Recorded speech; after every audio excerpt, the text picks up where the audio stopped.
KBC में करोड़पति पति। सूरज के जीवन का एक ही फंडा था कि मेहनत तो गधा भी करता है, घर बैठे जो कमाए समझदार वही होता है।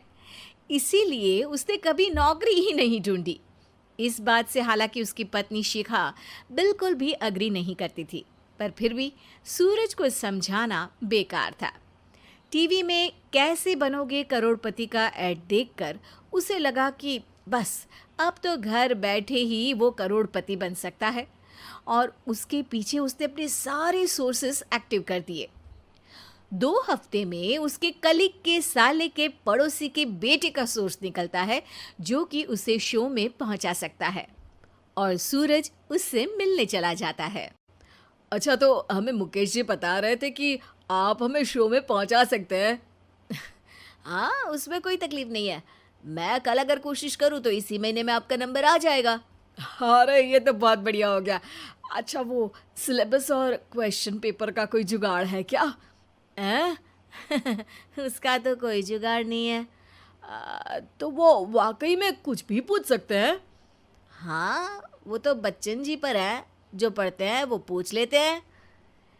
पहली कोशिश फेल होने पर अब सूरज के सामने एक बहुत बड़ा सवाल था कि आखिर जवाब कहाँ से लाए। तब शिखा ने एक सजेशन दिया, क्यों ना सूरज अपने चचेरे भाई सुमित से मदद मांगे, जो कि यूपीएससी की तैयारी कर रहा था। हालांकि इतनी मेहनत करना सूरज को समझ में नहीं आता था, पर कोई और रास्ता ना मिलने पर वो आखिर सुमित से बात करता है। अरे सुमित, हमारा कैसे बनोगे करोड़पति के लिए सिलेक्शन होने वाला है। तुम हमें थोड़े चिट बनाने में मदद करोगे क्या? अरे भैया, चिट बनाए तो सालों हो गए, उसमें हमारा एक्सपर्टीज नहीं है, बल्कि आप बोलो तो हम आपकी पढ़ने में ज़रूर मदद कर सकते हैं। हट, कैसी अनाप शराब बातें कर रहा है तू। सूरज ने सुमित को मना तो कर दिया था, पर तैयारी करने के सिवाय कोई चारा उसे दिख भी नहीं रहा था। खासकर जब 12 के पेपर लीक करने के एक्सपर्ट शुक्ला जो भी हाथ जोड़ लेते हैं। आखिर सूरज को सुमित के पास जाना ही पड़ा, और उसने सुमित और शिखा से वादा किया कि वो बहुत मेहनत करेगा। 1 महीने की तैयारी के बाद फाइनल हुआ कि शो से 1 हफ्ते पहले एक ट्रायल खेला जाएगा, जहां पर सारे रिश्तेदार ऑडियंस की जगह पर होंगे और शिखा सवाल पूछेगी। दूर दराज से भी रिश्तेदार आकर हाजिर हो गए देखने कि आखिर कैसे बनेगा सुमित करोड़पति। सब कुछ सेट था, और इतने में सूरज आकर अपना स्पीच देता है। ये 1 महीना मेरे लिए आसान नहीं था, पर अपने भाई सुमित और अपनी पत्नी शिखा की मदद से मैं इतनी दूर पहुंच पाया हूँ। मेरे मम्मी पापा के आशीर्वाद ने भी बहुत साथ दिया है मेरा। मैं उम्मीद करता हूँ कि आज के शो में आप लोगों को बहुत मज़ा आएगा। साक्षी पहला सवाल पूछती है और पूरे कमरे में सन्नाटा छा जाता है। इंडिया में कितने स्टेट्स हैं? 3, सॉलिड, लिक्विड और गैस।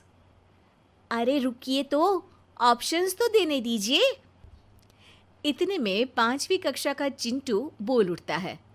अरे क्या मामा, आप तो पहले सवाल पर ही आउट हो गए। अरे बेटा, पहला सवाल तो ट्रायल होता है ना। अरे तुम अब देखना। देखने जैसी बात तो थी ही। सूरज को इतना शांत किसी ने नहीं देखा था। कभी कभी तो लगता था मानो सूरज आंख खोलकर ही सो गया हो। मामा जल्दी करो प्लीज, कल सुबह पनवेल भी तो निकलना है। अरे हट, कंसंट्रेट करने दे मुझे।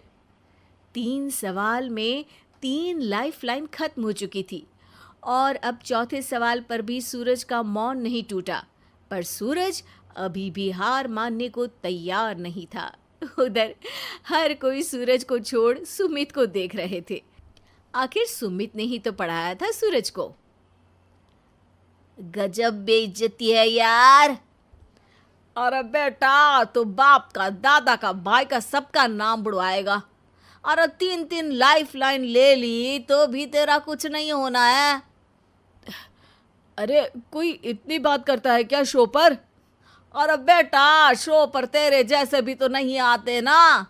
सूरज की ये जंग आखिर 1 घंटे बाद 5वें सवाल पर खत्म हो गई, जब उसने इंडिया के नेशनल बर्ड का नाम कहा, कौवा। अरे बेटा, मजा तो बहुत आया, बस थोड़ा टाइम पर खत्म होता तो आनंद भी आ जाता। ताने बारिश के बूंदों की तरह बरस रहे थे और सूरज को भी समझ आ रहा था कि ये करोड़पति बनना शायद उसके बस के बाहर की बात है। पर वो आखिर ये बात मान कैसे लेता? वो सख्त लौंडा जो ठहरा, उसने सोचा कि बेइज्जती तो हो ही चुकी है, पर अगर मैं हार नहीं मानूं तो शायद कुछ हो सकता है। शिखा, तुम देखना, असली शो में आग लगा दूंगा, आग, करोड़पति बनूंगा मैं। हाँ, सब्जियां खत्म हो गई है घर पे, ले आओ। पहले पति बन जाओ, फिर करोड़पति बनना। अरे गजब बेइज्जती है यार। बेटा, अभी तो घर पर ही हुई है, 1 हफ्ते में तो तुम देश के सामने करवा कर आओगे। वैसे जब टीवी पर जाओ ना, तो बस अपने मम्मी का ही नाम लेना, ठीक है? कोई पूछे तो बोलना कि पापा नहीं है मेरे। अरे पढ़ाई की, पेपर निकलवाए, इतने सारे लोगों को खाना खिलवाया, क्या फ़र्क पड़ा? इसीलिए मैं कहता हूँ कि मेहनत तो गधा भी करता है, घर बैठे जो कमाए वही सिकंदर। लेकिन मामा, गधे भी जानते हैं कि हमारा राष्ट्रीय पक्षी मोर है।